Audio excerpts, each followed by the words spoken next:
అది మట్టి నుంచి వచ్చి ఉన్నది కనుక అది తిరిగి ఒక రోజు ఎక్కడికి వెళ్తుందంట? తిరిగి మరలా మట్టిలోకే వెళ్తుంది. కానీ మన శరీరము లోపల, మట్టిలోనికి తిరిగి వెళ్ళిపోయే మన శరీరము లోపల ఒక ఆత్మ ఉన్నది.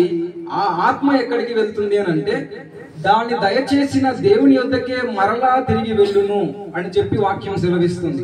హల్లెలూయా. ఇక్కడ మన విషయంలో రెండు కనపడుతున్నాయి. మన దగ్గర ఏమున్నాయి అని అంటే రెండు ఉన్నాయి. ఒకటి శరీరం ఉంది, రెండవది ఆత్మ ఉంది. శరీరం ఏమో మట్టి నుంచి వచ్చింది, ఆత్మ ఏమో దేవుడి దగ్గర నుంచి వచ్చింది. ఒకరోజు మట్టి నుంచి తీయబడిన, మట్టి నుంచి తయారు చేయబడిన, మట్టి నుంచి వచ్చిన ఆ యొక్క శరీరము మరలా తిరిగి ఎక్కడికి వెళ్తుంది అని అంటే ఆ మట్టిలోకే వెళ్ళిపోతుంది. ఎందుకు అని అంటే అది మట్టి నుంచి తీయబడింది కనుక. హైదరాబాద్ నుంచి వచ్చిన వాళ్ళు మరలా తిరిగి ఎక్కడికి వెళ్తారు?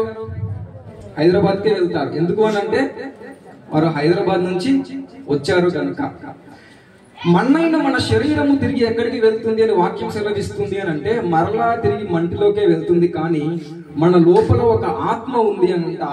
ఆ ఆత్మను దేవుడు దయచేశాడు. ఆ ఆత్మ తిరిగి ఎక్కడికి వెళ్ళాలి అని అంటే దేవుడి దగ్గరికి వెళ్ళాలి. ఆ విధంగా దేవుడి దగ్గరికి వెళ్ళేందుకు ఉద్దేశంతో దేవుడు ఒక ఆత్మను మన లోపల ఉంచాడు అని చెప్పి మనకి యొక్క లేఖనం సెలవిస్తుంది. హల్లెలూయా. మనము అలాగే ఆదికాండము 2వ అధ్యాయము 7వ వచనంలో మనం ఒకసారి చూసినట్లయితే దేవుడు మొదటగా ఈ యొక్క మనిషిని ఎలా తయారు చేశాడో మనం చూస్తాం. ఆదికాండము 2వ అధ్యాయము 7వ వచనం.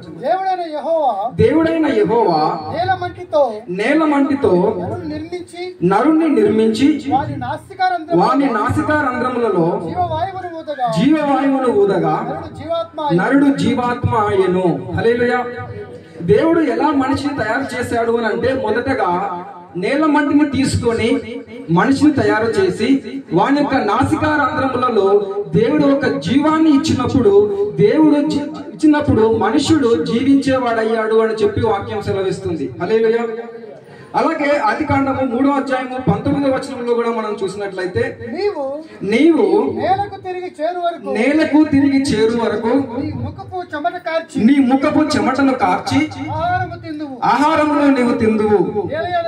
ఏలయనగా నేల నుండి నీవు తీయబడితివి గనుక నీవు మన్నే గనుక తిరిగి మరలా మన్నైపోదు అని చెప్పాను. చూడండి, మనిషి ఎలా జీవిస్తాడు అని అంటే తన యొక్క చెమటను కార్చి ఆ యొక్క మంటిలో నుండి ఆహారాన్ని తయారు చేసుకొని, తన చెమటను కార్చి ఆ యొక్క మంటిలో నుంచి తయారు చేయబడిన, ఆ యొక్క మంటిలో నుండి తీయబడిన ఆహారాన్ని ఆ యొక్క మానవుడు తింటాడు.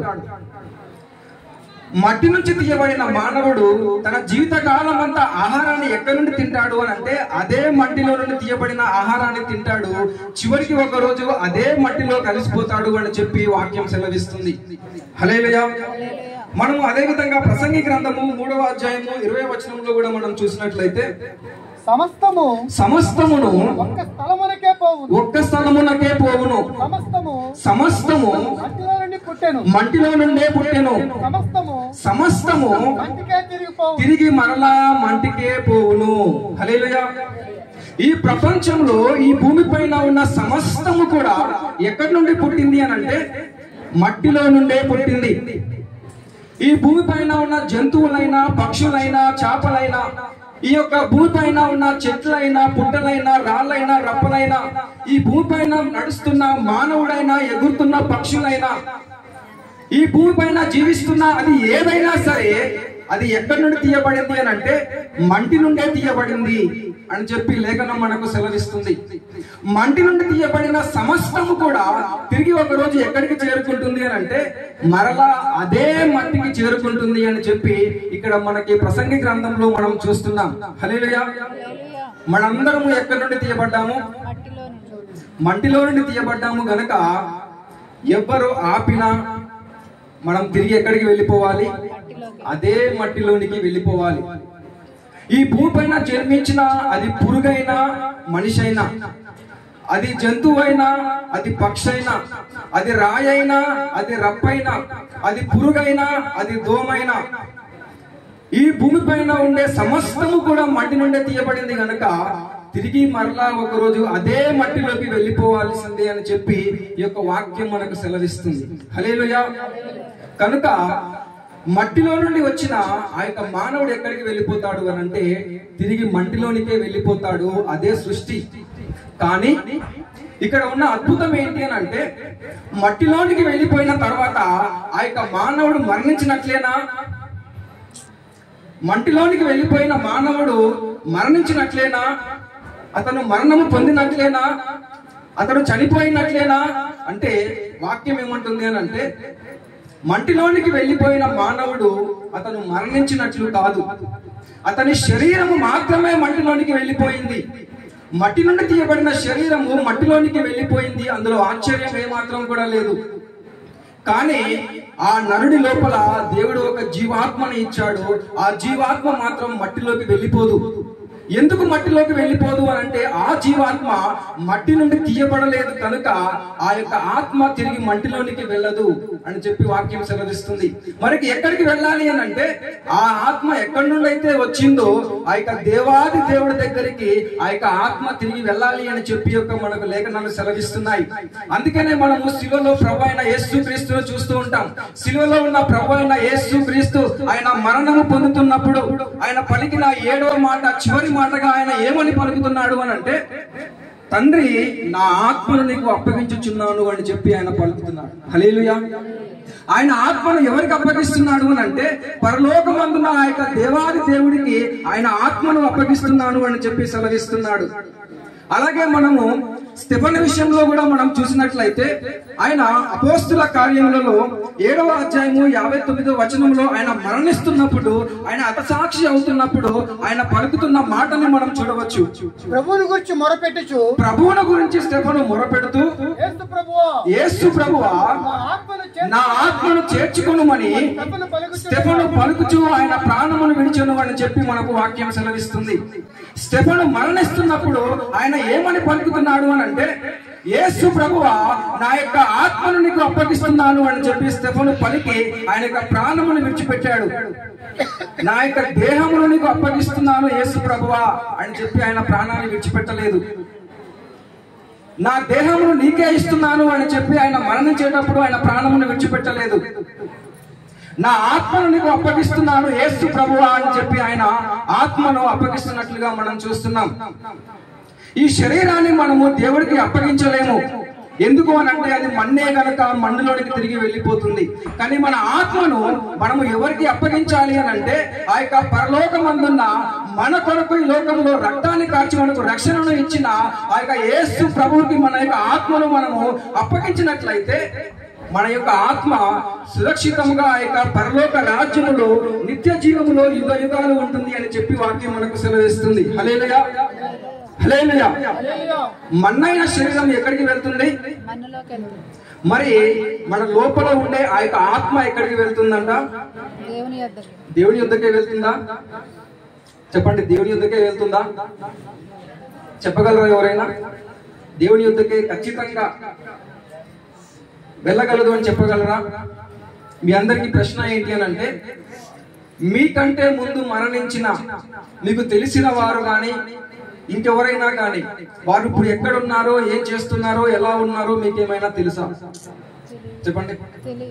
లేదు, మీ తర్వాత మరణించిపోయేవారు వారు ఎక్కడికి వెళ్తారో, ఏమైపోతారో, ఎలా ఉంటారో మీకేమైనా తెలుసా? పోనీ మీరు కనుక ఒకవేళ మరణిస్తే ఎలా ఉంటారో, ఎక్కడికి వెళ్తారో, ఏంటో ఆ యొక్క సమాధానం మీ దగ్గర ఉందా? కానీ వాక్యం ఏమని సెలవిస్తుంది అని అంటే దేవుడు మానవుని తయారు చేసింది తిరిగి మరలా దేవుడి దగ్గరికి తీసుకొని ఆయన రాజ్యంలో నిత్య జీవంలో ఉంచడానికి దేవుడు మానవుని తయారు చేసి ఆయన లోపల ఉన్న జీవమును మనకి ఆత్మగా ఇచ్చాడు అని చెప్పి వాక్యం మనకు సెలవిస్తుంది. హల్లెలూయా.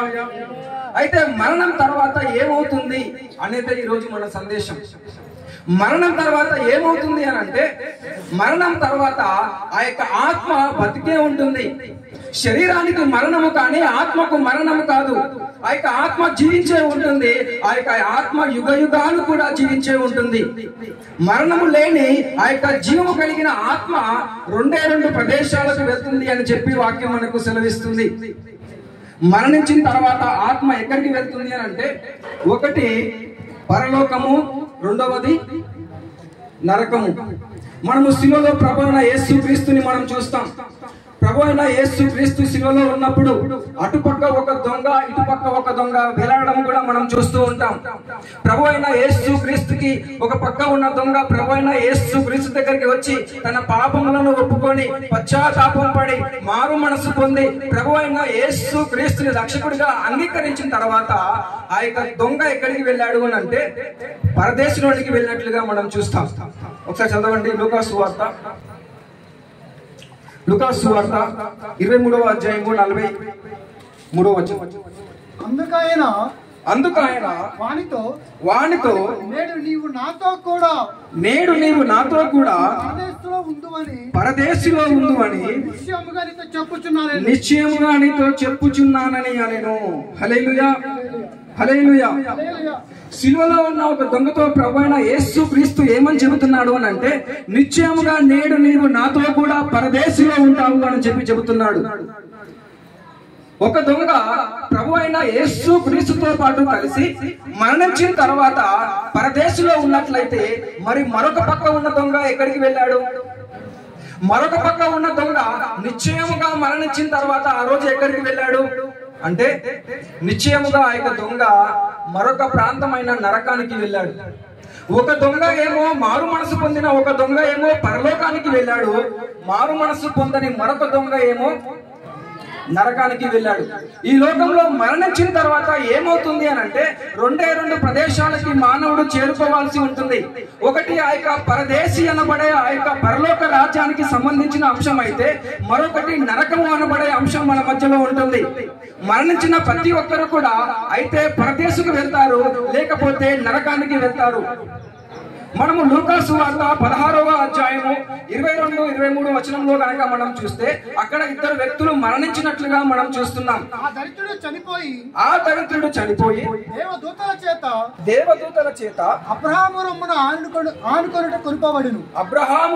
ఆనుకొనుటకు కొనిపోబడెను. ధనవంతుడు కూడా చనిపోయి పాతి పెట్టబడెను. ధనవంతుడు కూడా చనిపోయిన తర్వాత పాతి పెట్టబడెను. అప్పుడు అతడు పాతాళములో బాధపడుచు కన్నులెత్తి దూరము నుండి అబ్రహామున చాలు. అయితే ఇక్కడ మనం ఇద్దరు వ్యక్తులను చూస్తున్నాం. ఇద్దరు వ్యక్తులు మరణించారు. ఒకడేమో ధనవంతుడు, మరొకడేమో బీదవాడైన లాజరు. ఇద్దరు కూడా మరణించిన తర్వాత ఇద్దరు కూడా ఏమైంది అని అంటే ఇద్దరు చెరొక ప్రాంతానికి వెళ్ళారు. ఇద్దరు కూడా ఒకే ప్రాంతానికి వెళ్ళలేదు, కానీ ఇద్దరు చెరొక ప్రాంతానికి వెళ్ళారు. బీదవాడైన లాజరేమో ఆ యొక్క పరదేశంలోనికి చేరుకున్నాడు, ధనవంతుడైన వాడేమో నరకానికి చేరుకున్నాడు అని చెప్పి మనం వాక్యంలో చూస్తున్నాం. మరణించిన తర్వాత ఏమవుతుంది అని అంటే ఆ యొక్క రెండు ప్రదేశాలకి, రెండు మార్గాలకి మాత్రమే మానవుడు చేరుకోవాల్సి ఉంటుంది. ధనవంతుడేమో నరకానికి వెళ్ళాడు, ఆ యొక్క లాజరు ఏమో ఆ యొక్క పరదేశికి చేరుకున్నాడు అని చెప్పి మనం చూస్తున్నాం. అయితే ధనవంతుడు ఎందుకు నరకానికి చేరుకున్నాడు, లాజరు ఎందుకు పరదేశికి చేరుకున్నాడు అనేది మనకు వచ్చే ప్రశ్న. లాజరు ఎందుకు పరదేశికి వెళ్ళాలి, ధనవంతుడు ఎందుకు నరకానికి వెళ్ళాలి అంటే దానికి సమాధానంగా మనం తర్వాత వచనంలో మనం చూస్తే అక్కడ రాయబడిన అంశాన్ని మనం చూద్దాము. 19వ వచనం. ధనవంతుడు ఒకడు ఉండెను. అతడు ఊదారంగు బట్టలను సన్నపు నార వస్త్రములను ధరించుకొని ప్రతి దినము బహుగా సుఖపడుచుండువాడు. లాజరు అను మరొక దరిద్రుడు ఉండెను. వాడు కురుపులతో నిండిన వాడే ధనవంతుని ఇంటి వాకిట పడి ఉండి అతని బల్ల మీద పడి ఉన్న రొట్టె ముక్కలను తినగోరుచూ ఉండెను. అంతేకాక అయితే ఇక్కడ ఇద్దరు వ్యక్తుల యొక్క జీవితాలను మనం చూస్తున్నాం. ఈ జీవితాలే మరణించిన తర్వాత ఎవరు పరదేశికి వెళ్ళారు, ఎవరు నరకానికి వెళ్ళారు అనేది నిర్దేశించినట్లుగా మనం చూస్తున్నాం. ధనవంతుడు ఉన్నాడు, ధనవంతుడి జీవితం ఎలా ఉంది, లాజరు ఉన్నాడు, లాజరు జీవితం ఎలా ఉంది అనేది ఒక ఉపమానం యొక్క భావం. ధనవంతుడు ఉన్నాడు, ధనవంతుడు ఎలా జీవిస్తున్నాడు అని అంటే తనకు ఇష్టం వచ్చినట్లుగా జీవిస్తున్నాడు. తను సుఖపడుతూ ఈ లోకంలో ఆనందిస్తున్నాడు. తన జీవితంలో ఏమనుకుంటున్నాడు అని అంటే ఈ లోకమే శాశ్వతం అని అనుకుంటున్నాడు. ఈ లోకంలో ఉండే సుఖమే శాశ్వతం అని అనుకుంటున్నాడు. ఈ లోకంలో ఉండే సంతోషమే శాశ్వతం అని అనుకుంటున్నాడు. ధనవంతుడు అని అంటే డబ్బున్నవాడు అని కాదు. ధనవంతులందరూ నరకానికి వెళ్తారు, పేదవారందరూ పరదేశికి వెళ్తారు అని దీని ఉద్దేశం కాదు. ధనవంతుడు అని అంటే ధనవంతుని స్వభావము కలిగిన వాడు. ధనవంతుని స్వభావము ఎలా ఉంటుంది అని అంటే, ఈ లోకంలో నాకు అన్ని ఉన్నాయి, నాకు దేవుడు అక్కర్లేదు అనే స్వభావము ధనవంతుడిలో ఉంటుంది.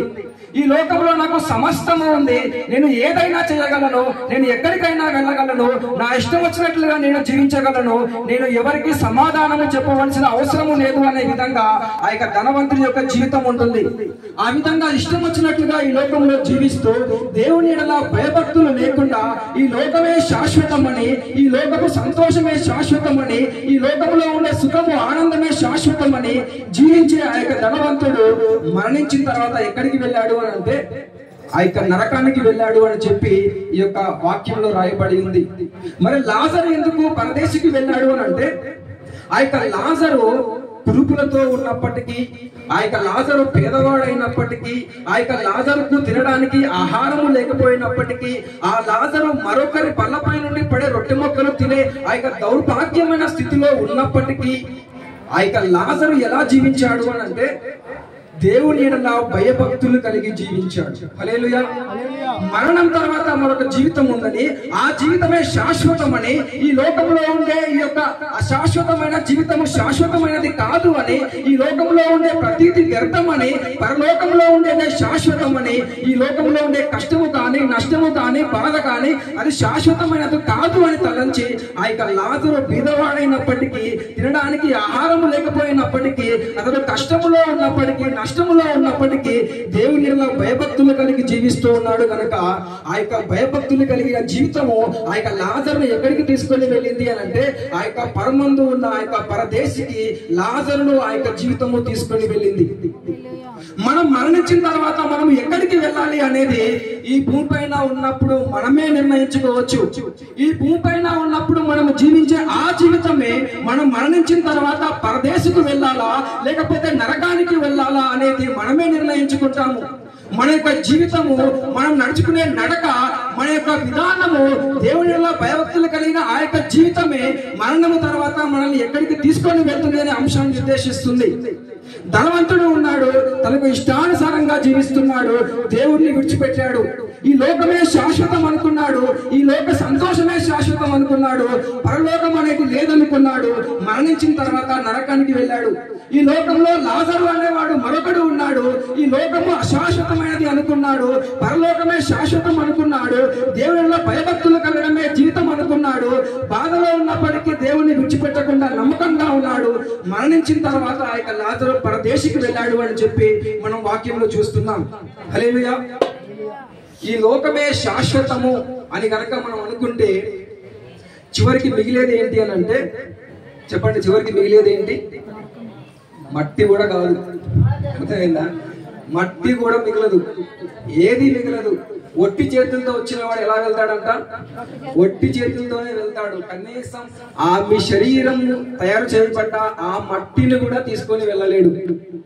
ధనవంతుడు కూడా అదే చేశాడు. ఆ మట్టిని కూడా తీసుకొని వెళ్లకుండా ఆ యొక్క నరకానికి వెళ్ళి ఆ యొక్క నరకంలో ఉన్నాడు అని చెప్పి మనం వాక్యంలో చూస్తున్నాం. మరణం తర్వాత ఒకవేళ పరదేశికి చేరుకుంటే లేదా నరకానికి చేరుకుంటే అక్కడ ఆ జీవితం ఎలా ఉంటుంది అనే అంశాన్ని మనం ఒకసారి చూద్దాము. మనం చూసినట్లయితే 26వ వచనాన్ని ఒకసారి మనం చూద్దాం. అదే 16లో. అంతేకాక ఇక్కడ నుండి మీ యొద్దకు దాటగోరు వారు దాటి పోజాలకుండునట్లు అక్కడి వారు మా యొద్దకు దాటి రాజాకుండునట్లు మాకును మధ్య అగాధం ఉంచబడి ఉండెను చెప్పాను. అయితే ఆ యొక్క పరదేశికి వెళ్ళిన వాడు, ఆ యొక్క నరకానికి వెళ్ళిన వాడి మధ్యలో ఒక అగాధం ఉంటుంది. అక్కడికి వెళ్ళిన వాడు తిరిగి ఇక్కడికి రాలేడు, ఇక్కడికి వెళ్ళిన వాడు తిరిగి అక్కడికి పోలేడు. ఒక్కసారి పరదేశికి చేరుకుంటే ఆ యొక్క శాశ్వతమైన జీవితము పరదేశిలోనే, ఆ యొక్క పరలోకములోనే. ఒకవేళ కనుక నరకానికి చేరుకుంటే ఆ యొక్క శాశ్వతమైన మరణము లేని జీవితము ఆ యొక్క నరకములోనే. మరలా గనక దేవుణ్ణి ప్రార్థించినా కూడా ఆ యొక్క నరకంలో నుండి మరలా పరదేశికి ఏ మాత్రం కూడా చేరుకోలేరు అని చెప్పి ఈ యొక్క వాక్యం సెలవిస్తుంది. మనం అదే విధంగా 24వ వచనం కూడా మనం చూసినట్లయితే తండ్రి అయిన అబ్రహామా అని చెప్పి ఇక్కడ ధనవంతుడు ప్రార్థన చేస్తున్నట్లుగా మనం చూస్తున్నాం. నా యందు కనికరపడి తన వేలికొలను నీళ్ళలో ముంచి నా నాలుకను చల్లార్చుటకు లాజరును పంపమని ధనవంతుడు అబ్రహామును వేడుకుంటున్నాడు. తర్వాత నేను ఈ అగ్ని జ్వాలలో యాతన పడుచున్నాను అని చెప్పి ఆ యొక్క ధనవంతుడు మాట్లాడుతున్నాడు, కేకలు వేసి చెప్తున్నాడు. తర్వాత అందుకు అబ్రహాము ఏమంటున్నాడు అంటే, కుమారుడా నీవు నీ జీవితకాలం అంతయు నీకు ఇష్టమైనట్లుగా సుఖమును నువ్వు అనుభవించావు, అలాగుననే లాజరు కష్టమును అనుభవించాడు అని చెప్పి అబ్రహాము మాట్లాడుతున్నాడు. హల్లెలూయా. ఆ యొక్క ధనవంతుడు ఏమని అడుగుతున్నాడు అని అంటే, ఒక నీటి బొట్టుని ఇచ్చి నా నాలుకను తడపమని చెప్పి ధనవంతుడు అడుగుతున్నాడు. మీకు అర్థమయ్యేలాగా చెప్పాలి అని అంటే, ఆ యొక్క ధనవంతుడు ఈ రోజు మనం ఈ వాక్యం మాట్లాడుకుంటున్నాం కదా, ఈ రోజుకి కూడా అదే విధంగా ఒక నీటి చుక్కను నాకు ఇమ్మని చెప్పి ఇంకా అలాగే అబ్రహాముని అడుగుతూనే ఉన్నాడు. ఎందుకు అనంటే ఆ యొక్క అగ్ని అలాంటిది, ఆ యొక్క బాధ అలాంటిది, ఆ యొక్క వేదన అలాంటిది. నరకం ఎలా ఉంటుంది అని అంటే, అగ్ని ఆరదు పురుగు చావదు అని చెప్పి వాక్యంలో ఉంది. ఆ యొక్క నరకం నుండి తప్పించుకోవాలి అని అంటే ఈ లోకంలో దేవుని భయభక్తులు కలిగి జీవించడము, ఆ యొక్క నిజమైన ప్రభు అయిన యేసు క్రీస్తు అనే దేవుడి యందు విశ్వాసం ఉంచి మనము రక్షించబడాలి అని చెప్పి ఈ యొక్క వాక్యం సెలవిస్తుంది. హల్లెలూయా. అయితే మీ అందరికీ ఒక ప్రశ్న రావచ్చు, అసలు దేవుడు మరణాన్ని ఎందుకు ఇచ్చాడు? అసలు మరణాన్ని ఇవ్వడం ఎందుకు? మళ్ళీ చనిపోయిన తర్వాత మరలా ఆత్మను తీసుకొని తన దగ్గరికి పోవడం ఎందుకు? ఒక వ్యక్తి ఇలాగే అడిగాడు నన్ను ఒక ప్రశ్న, అసలు దేవుడు మరణాన్ని ఎందుకు ఇచ్చాడు? ఇవ్వకుండా అలాగే తీసుకెళ్ళిపోవచ్చు కదా, చంపేయడం ఎందుకు? మరి చచ్చిపోయిన తర్వాత మరలా నా దగ్గరికి వస్తావా, నరకానికి వెళ్తావా అని అడగడం ఎందుకు అని చెప్పి ఒక వ్యక్తి అడిగాడు. కానీ వాక్యం ఏమని సెలవిస్తుంది అని అంటే, దేవుడు అంట మానవుని తయారు చేసినప్పుడు మరణము అనేది లేకుండా దేవుడు మానవుడిని తయారు చేశాడు అని చెప్పి వాక్యం సెలవిస్తుంది. దేవుడు మానవుని తయారు చేసినప్పుడు అసలు మరణమే లేకుండా దేవుడు మానవుని తయారు చేశాడు. కానీ మరణం ఎలా వచ్చింది అని అంటే, ఎప్పుడైతే మానవుడు దేవుడి నుండి తొలగిపోయాడో, ఎప్పుడైతే మానవుడు దేవుడి నుండి దూరం అయ్యాడో, అప్పుడు ఆ యొక్క మరణము మానవుడికి వచ్చింది అని చెప్పి మనకు వాక్యం సెలవిస్తుంది. కనుక ఆ యొక్క పాపము ద్వారా వచ్చిన ఆ యొక్క మరణము ద్వారా మానవుడికి ఏమొస్తుంది అంటే నరకం వస్తుంది. కనుక దానిని తప్పించడానికే ప్రభువైన యేసుక్రీస్తు ఏమని సెలవిస్తున్నాడు అని అంటే, నేనే ద్వారమును అని చెప్పి ఆయన సెలవిస్తున్నాడు. ఆయనే ద్వారం అయి ఉన్నాడు అని చెప్పి సెలవిస్తున్నాడు. ఆయనే మార్గం అయి ఉన్నాడు అని చెప్పి సెలవిస్తున్నాడు. ఆయన దేనికి ద్వారం అయి ఉన్నాడు, ఆయన దేనికి మార్గం అయి ఉన్నాడు అని అంటే, మానవులందరూ మరణించిన తర్వాత వారందరూ కూడా నరకానికి కాకుండా ఆ యొక్క పరలోక రాజ్యానికి తీసుకొని వెళ్ళడానికి ప్రభు అయిన యేసు క్రీస్తు ఈ లోకంలో ఆయనే ద్వారం అయి ఉన్నాడు. ప్రభు అయిన యేసు క్రీస్తు ఈ లోకంలో ఆయనే మార్గం అయి ఉన్నాడు అని చెప్పి వాక్యం మనకు సెలవిస్తుంది. మానవుడు మరణించిన తర్వాత ఆయనే ద్వారమును, ఆయనే మార్గమును అయ్యున్న ఆ యొక్క మార్గములోనే మానవుడు ఆ యొక్క పరలోక రాజ్యానికి చేరుకుంటాడు అని చెప్పి వాక్యం మనకు సెలవిస్తుంది.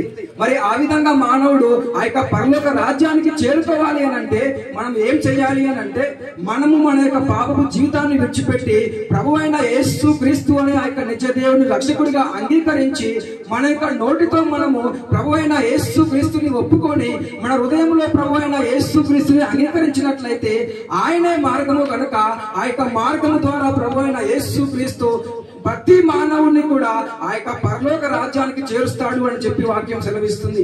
హల్లెలూయా.